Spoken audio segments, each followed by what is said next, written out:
Hello everyone, నా పేరు సమర్పణ్. ఈ ఛానల్ ద్వారా ఇంటర్మీడియట్ ఇంగ్లీష్ లెసన్స్ని తెలుగులో ఎక్స్ప్లెయిన్ చేస్తున్నాను. ఇంకా పబ్లిక్ ఎగ్జామ్స్కి ప్రిపేర్ అవుతున్న మీ అందరికీ కూడా ఆల్ ది బెస్ట్ చెప్తున్నాను. అయితే సెక్షన్ ఏ నుంచి మనకి 4 యానోటేషన్స్ రాయాలి, 4 క్వశ్చన్స్ రాయాలి, అలాగే ఒక ఎస్ఏ క్వశ్చన్ రాయాలి. అయితే దీంట్లో ఫుల్ మార్క్స్ సాధిస్తేనే 90+ అనేటువంటిది సాధ్యమవుతుంది.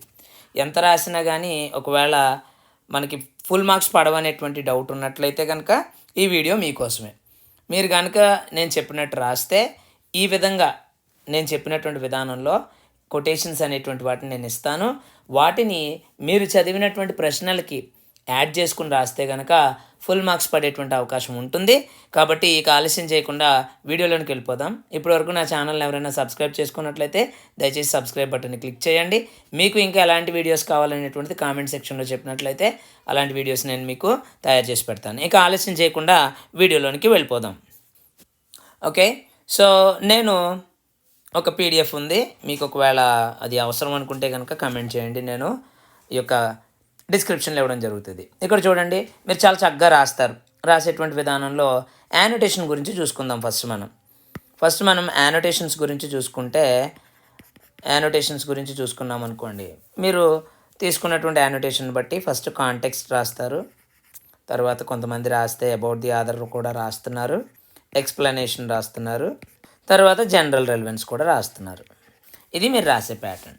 సో దీనికి నేను ఏమంటున్నానంటే, ఇలాగ యానోటేషన్ రాసిన తర్వాత చివర్లో ఇప్పుడు నేను ఇచ్చినటువంటి ఈ చివర్లో ఎండింగ్లో ఇక్కడ మీకు ఇచ్చినటువంటి కొటేషన్స్ని ఈ యొక్క కోట్ రాయండి. ఈ కొటేషన్స్ కనుక రాస్తే మీకు చాలా అందంగా కనబడుతుంది ఎస్ఏ అనేటువంటిది లేదా క్వశ్చన్ అనేటువంటిది. చూడడానికి కూడా కొంచెం ప్లీజింగ్గా కనిపించి హాఫ్ మార్క్ వేయాలనేటువంటి ఆలోచన వాళ్ళకు కూడా కలుగుతుంది. సో ఇక్కడ చూడండి, మ్యాలడీ ఆఫ్ అవర్ థింకింగ్ నుంచి నేను ఇచ్చినటువంటి నేను ఇంకా ఇలాంటి కొటేషన్స్ మీరు గ్యాదర్ చేసి రాసుకోవచ్చు. అయితే నేను సౌలభ్యం కోసం ఇది ఒక పీడిఎఫ్గా తయారు చేసి ఉంచాను కాబట్టి దీన్ని నేను ఎక్స్ప్లెయిన్ చేయడం జరుగుతుందన్నమాట. సో ఇక్కడ చూస్తే మనకి మ్యాలడీ ఆఫ్ అవర్ థింకింగ్ నుంచి దాంట్లో ఏ యొక్క క్వశ్చన్ కానీ లేకపోతే ఏ యానోటేషన్ కానీ అయినప్పటికీ ఈ యొక్క కొటేషన్స్ మీరు యూజ్ చేసుకోవచ్చు. ఏంటది? Over thinking is the art of creating problems that never existed. అది ఉనికిలో లేనటువంటి సమస్యల గురించి అద్భుతమైనటువంటి సమస్యలుగా సృష్టించి చూపించడం అనేటువంటిదే ఈ యొక్క ఓవర్ థింకింగ్ యొక్క అర్థం అన్నమాట. అది కొటేషన్ మీరు రాయొచ్చు. లేదంటే కనుక nothing diminishes anxiety faster than action. అది ఒకవేళ మనం ఏదైనా పని మొదలు పెడితే కనుక యాంగ్జైటీ అనేటువంటిది దానికి అదే తగ్గుతుంది అనేటువంటిది వాల్టర్ ఆండర్సన్ గారు చెప్పారు. మీరు ఇది రాయగలిగితే ఇది రాయండి, ఆండర్సన్ పేరు రాయగలిగితే రాయండి. అదేమి కంపల్సరీ కాదు, అలా రాయగలిగితేనే రాయండి. ఓకేనా? మీరు ప్రత్యేకంగా దీని మీద మళ్ళీ ఫోకస్ పెట్టక్కర్లేదు. ఇదంతా కూడా ఏంటంటే పదార్థం అంతా రెడీ అయిపోయింది, పైన గార్నిషింగ్ అనమాట. జీడిపప్పు ఉప్మా పైన జీడిపప్పు లాంటిది. వేయకపోయినా ఏమీ ఇబ్బంది ఉండదు, వేస్తే కొంచెం బెనిఫిట్ ఉండేటువంటి ఛాన్స్ అయితే ఉంటుంది. అలాగే ల్యామ్ అండ్ ద టైగర్ గురించి చూసుకున్నప్పుడు మనం innocence is the childhood of the soul. ఇక్కడ ల్యామ్ గురించి చూసుకున్నప్పుడు ఇన్నోసెన్స్ అనేటువంటిది చాలా ఇంపార్టెంట్ ఎలిమెంట్ కాబట్టి innocence is the childhood of the soul. Robert Green Ingersoll రాశారు. ఇది పేరు గుర్తుకున్నా లేకపోయినా ఈ కోట్ రాస్తే బాగుంటుంది. తర్వాత fear cuts deeper than swords. Okay, ఖడ్గాల కంటే కూడా లోతుగా కోయగలిగేటువంటిది భయం అని జార్జ్ ఆర్ఆర్ మార్టిన్ చెప్పారు. దీన్ని కూడా మీరు యాడ్ చేసుకోవచ్చు. ఓకే, అలాగే ఇక బ్లైండ్ డాగ్ గురించి వచ్చేసరికి బ్లైండ్ డాగ్ గురించి మనం చూద్దాము. Injustice anywhere is a threat to justice everywhere. So అన్యాయం అనేటువంటిది ఎక్కడున్నా కానీ న్యాయానికి అది గొడ్డలి పెట్టులాగే ఉంటుంది, ప్రమాదకరంగానే ఉంటుంది. మార్టిన్ లూథర్ కింగ్ జూనియర్ గారు చెప్పారు. అది కూడా మీరు యాడ్ చేసుకోవచ్చు. Dogs do speak but only to those who know how to listen. Dogs కూడా మాట్లాడతాయంట, కానీ ఎవరితో? వినడం ఎలాగో తెలిసినటువంటి వాళ్ళతో మాత్రమే డాగ్స్ కూడా మాట్లాడతాయి. సో ఇది బ్లైండ్ డాగ్ అనేటువంటిది రిలేటెడ్ కాబట్టి ఇది కూడా మీరు రాసుకోవచ్చు. ఆరన్ పాముక్ అనేటువంటి ఆయన రాశారు, అది కూడా మీరు యాడ్ చేసుకోండి. నెక్స్ట్ ఏసప్ ఫేబుల్స్ ఉంటాయి కదా, చాలా మంచి కథలు ఆయన రాసినటువంటిది. No act of kindness no matter how small is ever wasted. దయతో చేసినటువంటి ఏ పనైనా కానీ, ఎంత చిన్న పనైనా కానీ అది ఎప్పటికీ కూడా వృధా కాదు, దాని ఫలితం కనిపిస్తుంది. Next, kindness is a language which the blind can see and the deaf can hear. దయ అనేటువంటిది ఒక భాష, ఆ భాషని గుడ్డివారు చూడగలుగుతారు, అలాగే చెవిటివారు కూడా వినగలిగేటువంటి భాష అది. ఇది మార్క్ ట్వెయిన్, చాలా ఇంపార్టెంట్ రైటర్ ఈయన రాశారు. సో అన్నీ రాయక్కర్లేదండి, బాగా గుర్తుండేటువంటిది మీరు గుర్తు చేసుకుని దాన్ని మీరు రాయగలిగితే చాలా బాగుంటుంది, ఫుల్ మార్క్స్ పడతాయి.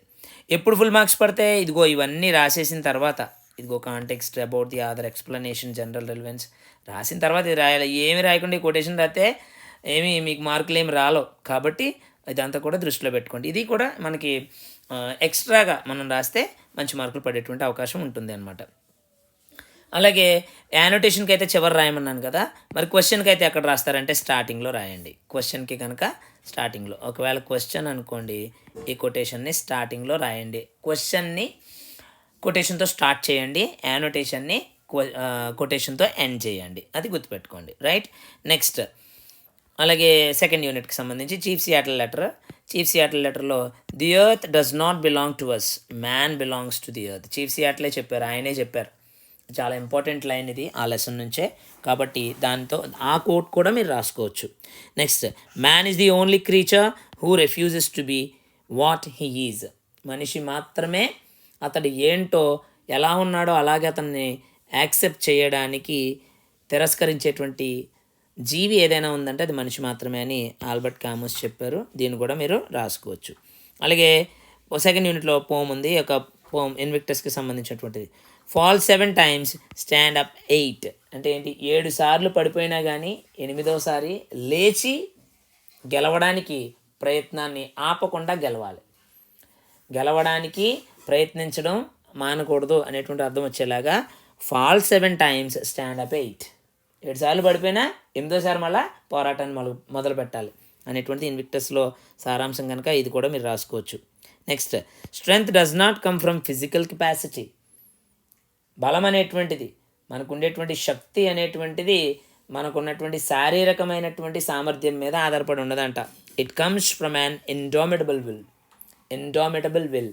ఓకే, జయించడానికి వీలు లేనటువంటి ఒక గొప్ప చిత్తాన్ని బట్టి, అంటే మన యొక్క మనసును బట్టి, మన యొక్క ఫ్రీ విల్ని బట్టి ఉంటుందని చెప్పేసి మహాత్మా గాంధీ గారు చెప్పారు. దాన్ని కూడా మీరు రాసుకోవచ్చు. He who conquers himself is the mightiest warrior.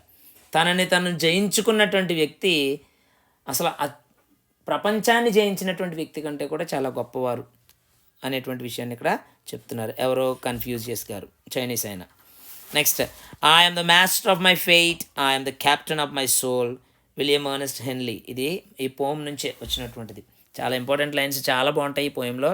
కాబట్టి I'm the master of my fate, I'm the captain of my soul, ఇది ఈ పర్టికులర్ పోమ్ నుంచి వస్తే కనుక ఏదైనా క్వశ్చన్ కానీ యానోటేషన్ కానీ ఈ లైన్లో రాయకుండా మాత్రం మీరు క్వశ్చన్ని కానీ యానోటేషన్ కానీ పూర్తి చేయొద్దు.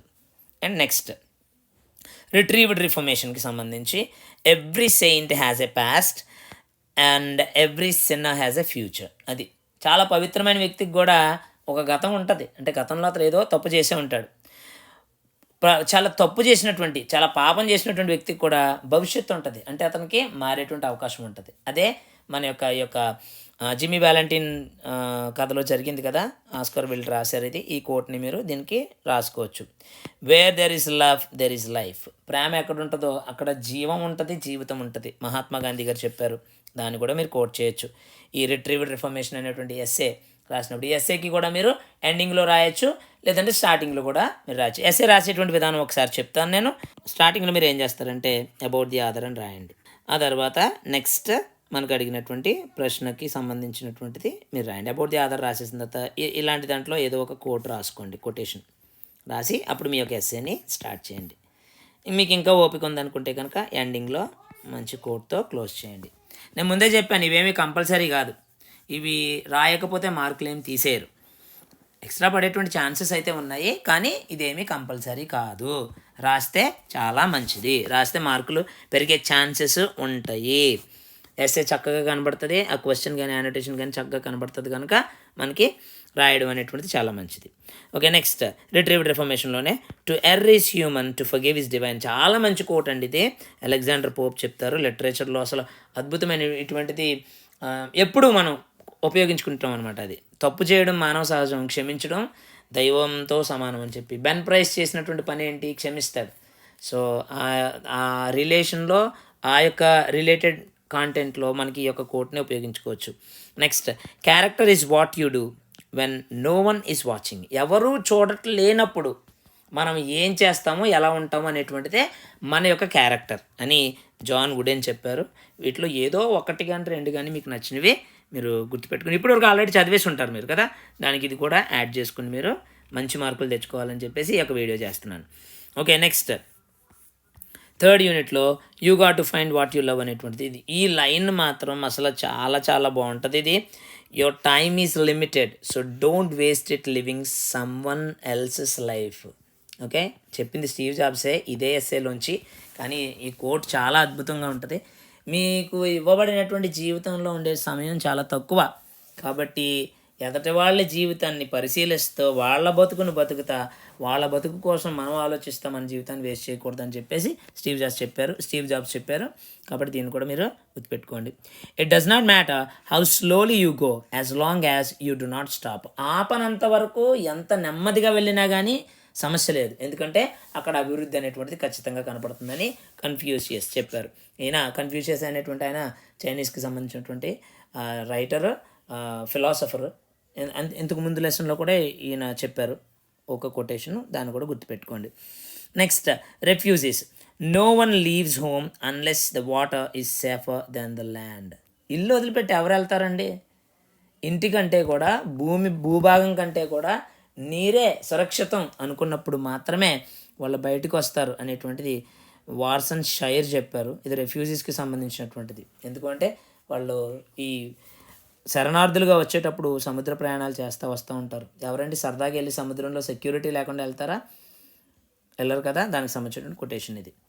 No one leaves home unless home is the mouth of a shark. ఇది కూడా రిలేటెడే, అది కూడా వాసన్ షైరే చెప్పారు. రెండిట్లో ఏదో ఒకటి మీరు రాసుకోవచ్చు. ఇంటిని విడిచి వెళ్ళరు ఎవరో కూడా. ఆ ఇల్లే తమను మింగేటువంటి షార్క్ లాగా ఉందే, అంత ప్రమాదమైనటువంటి పరిస్థితి వస్తే తప్ప ఎవరు ఇంటిని విడిచిపెట్టి వెళ్ళరు. Refugees are not criminals, they are victims of circumstances. Refugees అనేటువంటి వాళ్ళు క్రిమినల్స్ కాదు, వాళ్ళు తప్పు చేసినటువంటి వాళ్ళు కాదు, పరిస్థితుల ప్రభావం చేత బాధితులైనటువంటి వాళ్ళు అని బాన్ కీ మూన్ చెప్పారు. ఇక సౌండ్ ఆఫ్ ఎ థండర్.